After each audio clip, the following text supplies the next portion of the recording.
Whether you're working on a crew of 40 people or you're shooting by yourself, there's 1,000 reasons why there needs to be a solid plan for your shoot. Before a filming day, it's important to have a lockdown plan. Of course, you need to be flexible for unexpected things to happen. If you're working with a client, make sure your ideas and visions are aligned before you shoot. You need a story, so write out a script. Visualize what your project will look like in the end. Even if you're filming a live event, think to yourself of how you can piece together what you're about to capture.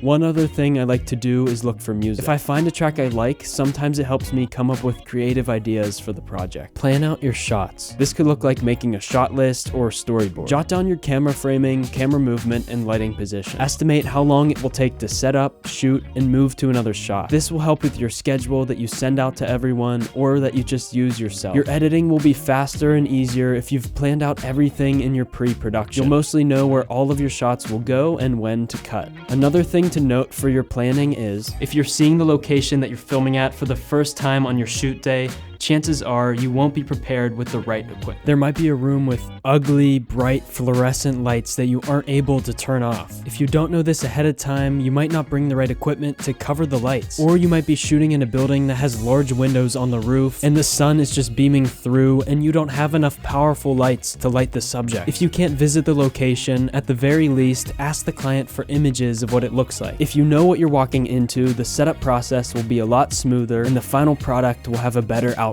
Everyone involved in a project needs to know the important details. If no one knows exactly what to do, where to go, how do you expect them to perform their job effectively? It's important to have a plan. I love the handheld look, and it's actually my go-to when I'm shooting.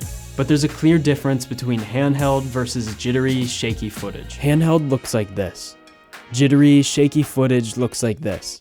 If you're shooting with a gimbal, Steadicam, tripod, or monopod, you easily solve this issue. But how do you shoot handheld without this footage looking jittery? Most mirrorless camera bodies today have IBIS, or in-body image stabilization. For example, I can take my GH5 and get smooth footage all while shooting handheld. The IBIS is great.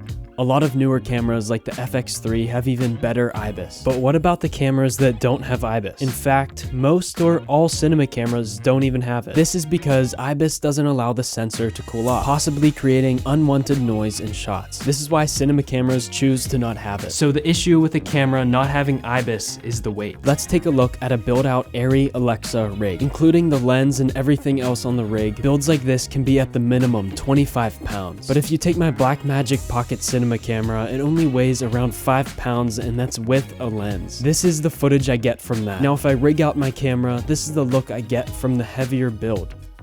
If you find yourself in a position where you can't add weight to your camera, but you need to shoot handheld, you could use a lens that already has built-in stabilization and or shoot in slow motion so that the movements aren't so noticeable. LUTs aren't what make your footage cinematic. Composition, lighting, and camera movement do. Composition is your framing along with the positioning of everything in the shot. The way you light what's in your shot changes how the image looks. Having poor camera movement can decrease the value of a shot. This doesn't mean that you shouldn't use LUTs. I use a LUT to bring my flat image that's recorded in the camera to a Rec 709 color space. I then use my own LUT that I've made in the past to bring some character to the image. When you decide to become a filmmaker, you're going to doubt yourself.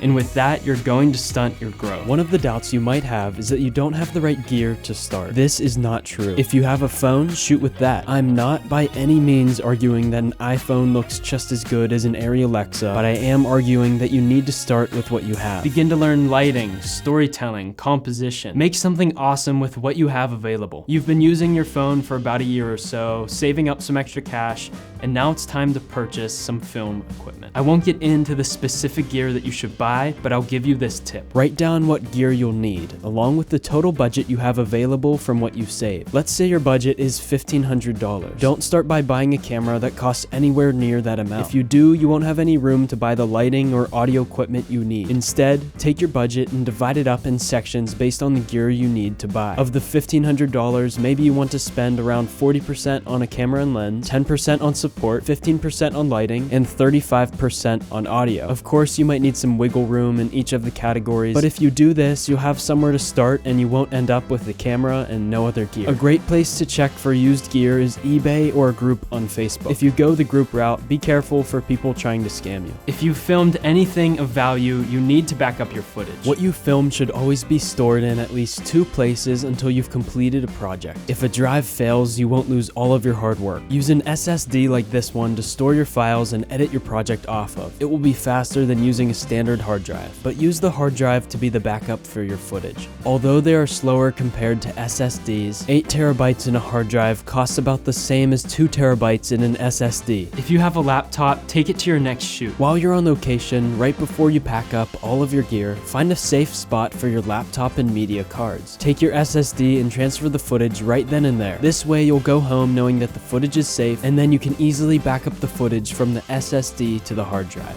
Of course, this is only if the shoot's schedule and location allows for this. Now, if you need a lot more space for editing and backing up footage, you can use a NAS or RAID system. This is a whole nother topic that I'm not getting into because beginners usually don't start here, but if you're interested, link below is Chris Howe's video explaining it. You need to get out and make connections with others in the industry. Reach out to production companies or other creatives. My recommendation is, if you're starting from nowhere, offer your services for free. If you do reach out, make sure that you're adding value to them rather than to yourself. You might spend over an hour perfecting your shot visually, but if you don't spend any time on the audio, your quality will suffer. Audio is just as important, if not more, than good visuals. Don't forget about it. Bad audio will distract your viewer. I use the Rode NTG3B as my go-to shotgun mic. It then connects to the Tascam DR40X to record the audio. You can find the Zoom H1 for around $45 on eBay, or you could buy the newer model that costs only $75. This is an example of the shotgun mic above my head, and this is an example of the camera's onboard microphone. Really, anything is going to be better than your camera's onboard mic. Even if you used your iPhone's voice memos to record the audio, that's gonna sound better. Hopefully you can avoid these common mistakes if you come across them in the future. If there are any mistakes that you've made that you want others to watch out for, share it in the comments below. Thanks for sticking around. See you, friends.